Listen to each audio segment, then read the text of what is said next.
Oh.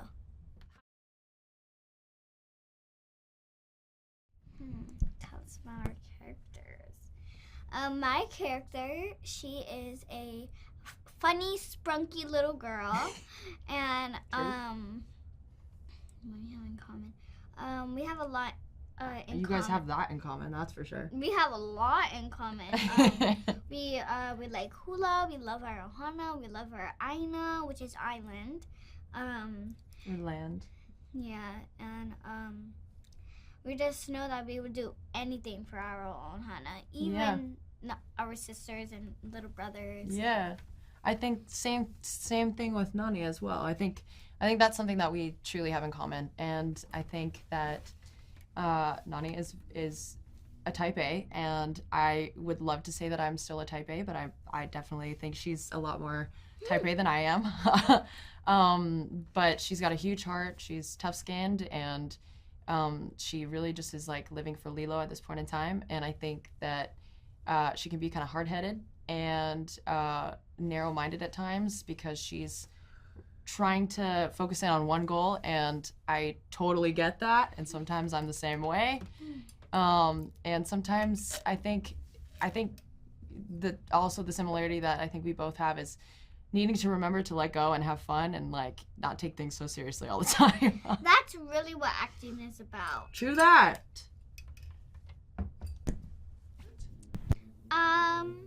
No. I don't really think so. I mean, it was like there's an adjustment period for sure. Yeah.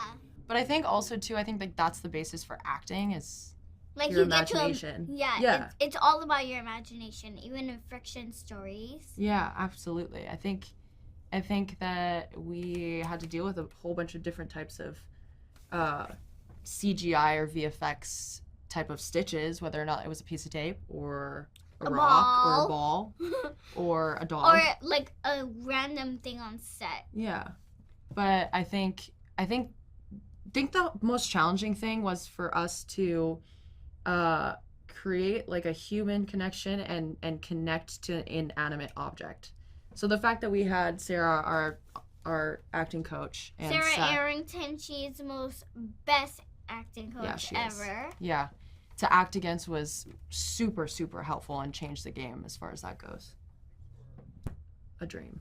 It was a dream come true. I don't think there's that there's gonna be the most awesomest movie filmed in Hawaii and like has the most important intelligent story in it. Yeah, I think it was cool because we got to really highlight a lot of the beauty of Hawaii, but then also Hawaii's values, and we all were taking that into account very deeply. And gosh, I mean, being able to just be surrounded by your community and filming, and then being able to do everything that you want to do and go home and 20-minute plane ride home to your family is, how do you ask for anything more? I hope they learn how to be more kinder, because we need that in this world, and that they learn the importance about ohana and what it really means, and that we poured our heart and our souls into this movie. Yeah, I agree. I think hopefully people will take away how much heart and soul we all put into it, and that that family doesn't have to look like a specific thing to be family. It doesn't have to be related or anything. You can create your own. And if your family looks all the same and you're not, that just means that you're the most specialist person in there. Or that there's a family out there for you. Yeah, like a friend. Like LILO and Stitch. Maybe, I don't know, extraterrestrial or not. Who knows? Boy, where do I begin? I mean, it really is a dream come true. I grew up in Colorado. I loved animation. I loved Disney animation. And Hollywood and all that just seems impossibly far away.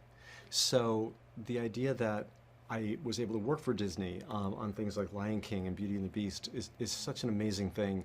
But then that I created a character that became Stitch, I created Stitch that became what it is today, I should say. It's hard to quantify, but it's been incredible. And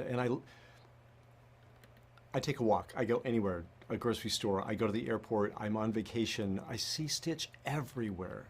And and this is a lesson. You never know who you're standing next to. I can't tell you the thousands of people a year I stand next to that are wearing Stitch or or carrying Stitch luggage or something, and I'm like, oh my God. And once in a while, probably once a year, I will identify myself if I see somebody and I think, oh, I bet they'd be stoked to say hi.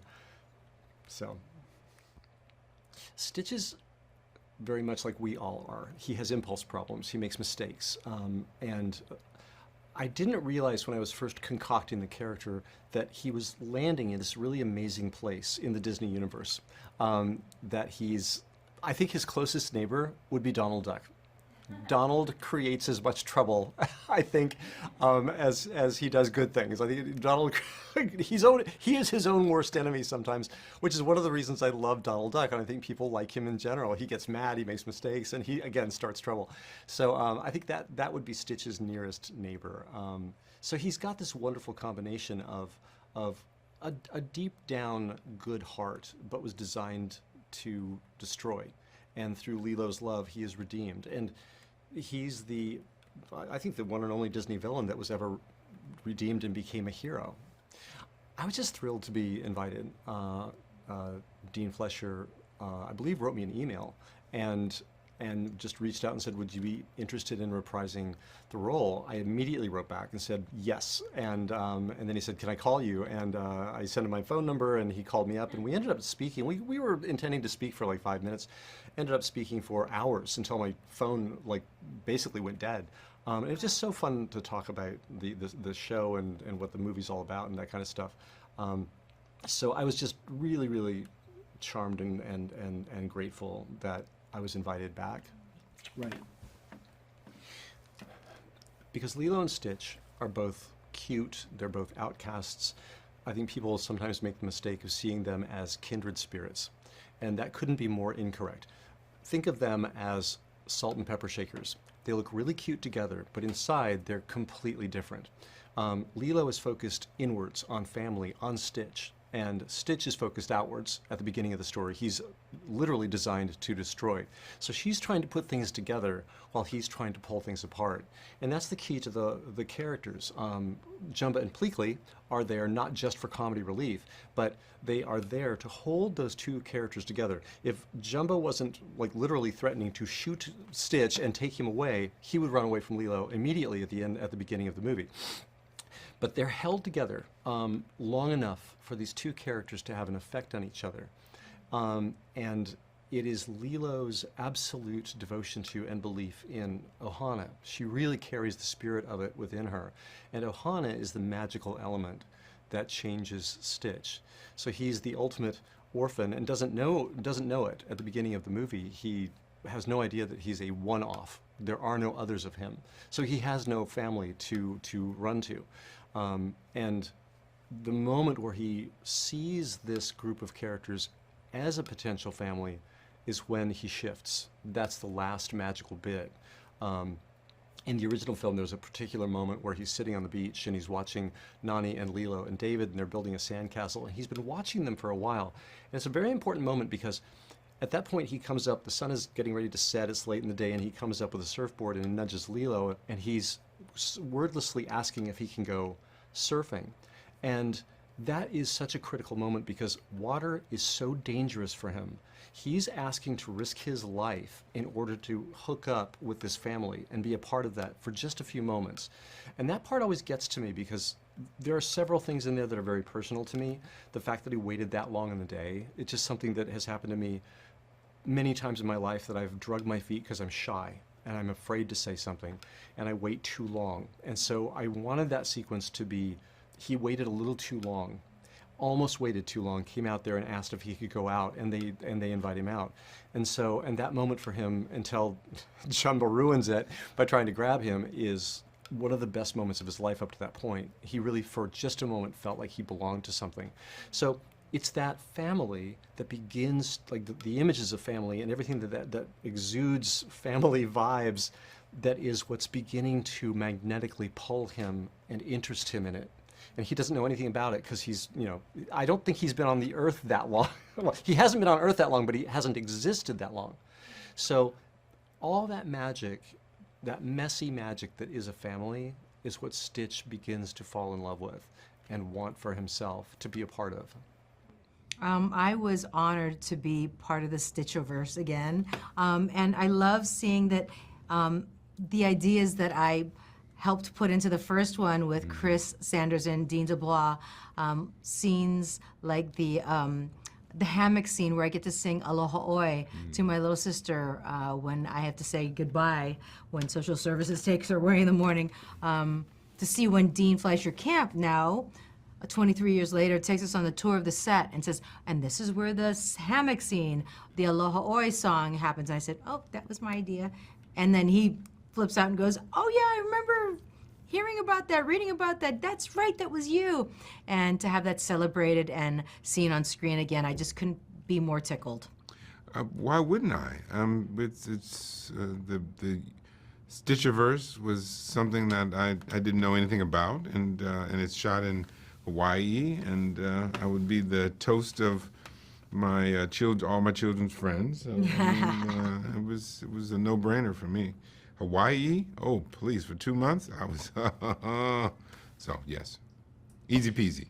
Well, I gotta say, I'm so glad we weren't on a soundstage in Atlanta like some other Polynesian stories. Oh, wow. To bring work back to Hawaii, for me, is important. To have that real, the sound of local people's, cadence of speech, the pidgin English. I mean, the color of the trees, the types of plants that are there. It's so specific. What is Hawaii? We had to shoot there, and that's my heart and soul right there. Thank God we did. Yeah. I love Disney movies, and if I go to Disney World one more time, I've been there about 8, 9 times with them, and about 5 times at Disney World with my twin. So we're a huge Disney family. My wife is from St. Pete, which is down the street from Orlando. So we spent a lot of time in Disney and watching Disney films. So what was it like coming home? How did you feel about being half animated, half real in real life? It's tricky. I think it's tricky because, well, the real life acting, that's cut and dry. You're used to doing that, right? With the animation process in a real space, to me, there's a lot of questions. I just was asking questions like, how far away? You are a curious actor. How far away is Stitch at this moment? Do I need to project more? Or is he 10 feet? Is he 20 feet away from me? Where in space is this? Like, I was asking these things because inflection and all that. So it's trickier to me to do animation acting, I think. Green screen acting, not that we even did that much. Mm-hmm.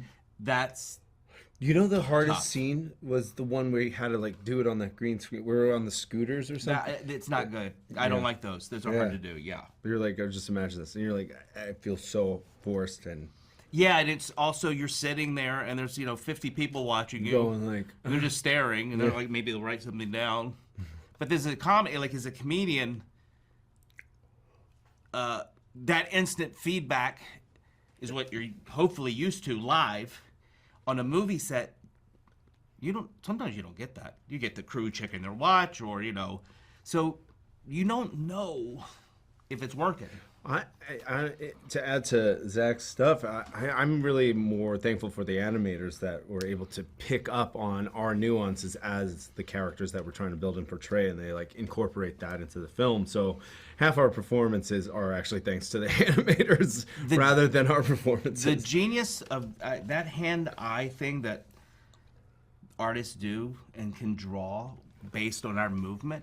Like, for instance, whoever draws Homer Simpson when he does a fall, that's a genius to me. Yeah. That often when we talk about these movies is often not talked about, the artists that do this, who did this. And they're always at the end credits. Yeah, small, but they're, to Billy's point, they did more than we did. I was working with 6-year-old Maia. I think a gift, and it reminds me how much joy can be found in working in make-believe land. Like, just, it's like the innocence of just being like, I'm showing up, playing with this thing, and she did it day in, day out. She worked harder than anyone on that movie. And to see her every day coming up with a big smile and a hug, and you'd be like, yeah, this is beautiful. I get to be a part of this too, and I can bring myself up, present myself every day with that kind of energy. So it's actually a gift that I didn't realize I was receiving it like every day. Yeah, I think to work with Maia, there was a special energy that she was putting out that, she was born with. And it's a beautiful thing. And I have a son that's Maia's age, and that age 6 is like the greatest age. She's now 8. My son has left home. He was hitchhiking. But I think that age and Maia is a real, I don't mean she's a star. She's a great human. And she's got a big future no matter what she does. Well, I don't know if Disney wants me to say this. We shot most of it at Epcot Center. The Hawaiian wing. Working with the locals in Hawaii on Lilo and Stitch was actually, I think it's nice to have a community come around you and support a story, and like if you could be authentic to their environment and their culture. It was actually. It was like giving back every day in a weird way. It was a reciprocal kind of relationship. I don't think there's another state in the union that has such a glowing health as that culture dealing with family than Hawaii. The importance of that, we've kind of lost it, but we all come from cultures mostly where family was incredibly important. Here in America, it's individualism and John Wayne and whatever. But family, and that Hawaiian culture, I said it before, the other 49 states could learn from that. What's it like to be part of the Disney family? I've done several Disney movies. And when they work, they're really, really fun and special. One of the benefits is that we get to go in the front of the line at Space Mountain, but only Space Mountain. Oh, that's the only one. And it's Space Mountain Paris. And who wants to go to France? To be a part of the Disney family, again, growing up, Disney's, has a legacy of just year after year after year, and to be a part of it.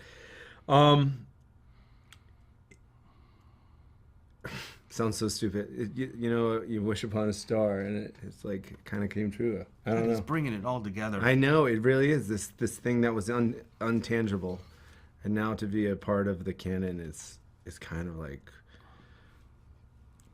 I don't know. It's a gift. I use this word all the time. It's a gift every time I get to be a part of it. Yeah, I think when you reach a certain age, at least for me, I'm just happy to be hired. I don't, I'm 55. I'm still kind of working in this, but it's a blessing to do what we do. Is it fun every time? No, but it's a job. But to tell a story, I remember watching the people that would come to the library and read to me as a kid, and the kids leaning in and listening and being raptured by, that's for us storytellers. We hope to. That's all we want. That's all you need. That's it.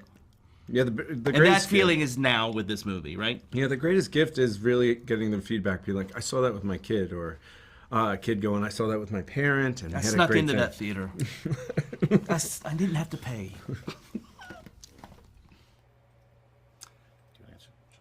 I think that we all are huge fans of the original, so it was always of the top importance to honor the legacy of the original film and what a classic it is. And then at the same time, I think we also have a real respect for the fact that animation is its own medium and live action is a different one, and they do different things better or worse than the others, and so you kind of have to be very thoughtful about the ways that you're translating it, and take every piece of the original that you want to keep, and you got to figure out, why does that work in animation? Is it gonna work in live action? And if not, then you have to figure out something else that will, really apply to live action strengths.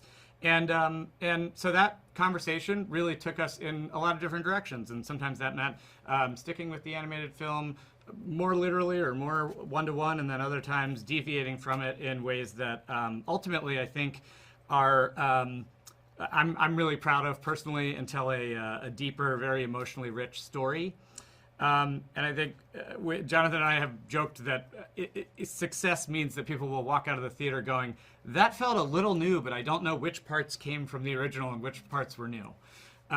You want to find something that really rhymes with and honors the essence of the original while telling a new modern story.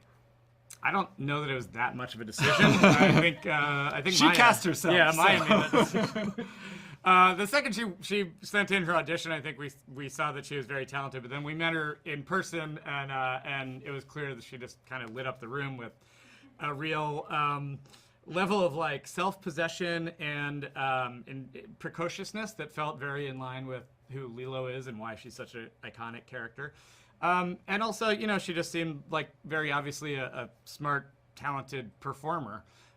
She was very willing to, she never acted in anything before, so she was really willing to like throw herself into this process and figure out what it meant to be a film actress. And I think it was also clear to us that as opposed to some of the other people we were seeing, Maia was the one who was clearly dragging her parents to the auditions and not the other way around. Chris Sanders is the creator and voice of Stitch and co-director of the original film with Dean DeBlois. And, as part of one of our very first conversations was how do we get Chris Sanders back, not just as a voice, although he is reprising his role as Stitch, but also just to kind of advise us and figure out, gut check things when we run it by him, but also figure out a little bit more about what led to creating Stitch and how different things informed his creation and his design. And then as a performer, he's incredible. He's the voice of Stitch, but he also gives so much to that character. It's it's full energy, pedal to the metal for hours at a time, and he's so generous. He's the kind of performer when you're like, could I get one more take of that? He'll just riff until you stop him for like 10 minutes. And also, it's not as if there's a million scripted lines for Stitch. A lot of it is noises, reactions, this or that, and he'll give you such a range, and he understands the character so well that there's actually things that we sort of discovered in ADR that then go back into and inform and change even the VFX, because he is Stitch. So it was such an honor to work with him on this one. Yeah, I mean, I think that you see Stitch backpacks and shirts and stuff, even sometimes from people who haven't seen the original or the show and are just fans of him as a character. And I think partly it speaks to how he's kind of relatably messy in a way that resonates with everyone, especially kids, but certainly I would include myself. Not everyone is a Disney princess, and not everyone is perfect, hitting their marks all the time. A lot of us are a little rough around the edges, and maybe need to be a little more self-accepting about the ways that we are messy. And it's also just fun to be a troublemaker sometimes. So we all want a little bit of that in our life, and we want to know that that's okay and that we're still deserving of love in the end. Yeah. So. Yeah. Sure. And they're not the only ones, I would say. I mean, we'll talk about them. Tia and Amy are incredible in their new roles. I really love Amy's character. She was not a character who was in the original movie, and I just love her portrayal of this neighbor character who's kind of like, tough love and has such a funny dynamic with her grandson David. And then Tia, of course, was the first person that we called when we realized there was this social worker character. My mom was the social worker growing up, so this was a role that was really near and dear to me. And she just knocked it out of the park. And some of those scenes are some of my favorite in the movie now, because there is sort of this I don't know, like ephemeral, maybe meta reading of the scene in which you could see that this is potentially grown-up Nani sort of advising young Nani on how to be and telling her to kind of get her life together. It's Stitch's first time in Hollywood. Very beautiful. Lots of thoughts about Hollywood. Different words. Very good. Yeah. Stitch already? Lots of fans. Yeah. Stitch Blue, Stitch from space, Stitch really like food. A lot of stuff to say about Stitch. LILO is Stitch's best friend. A big part of Stitch Ohana. Ohana means family. And that means nobody gets left behind. Jumba, make Stitch little crazy. I feel Jumba need to relax. Chill pill. Eat. Make movie. Talk to LILO and explore. Stitch in Stitch free time. He likes to do many things, especially talk to LILO. You're welcome. Mahalo.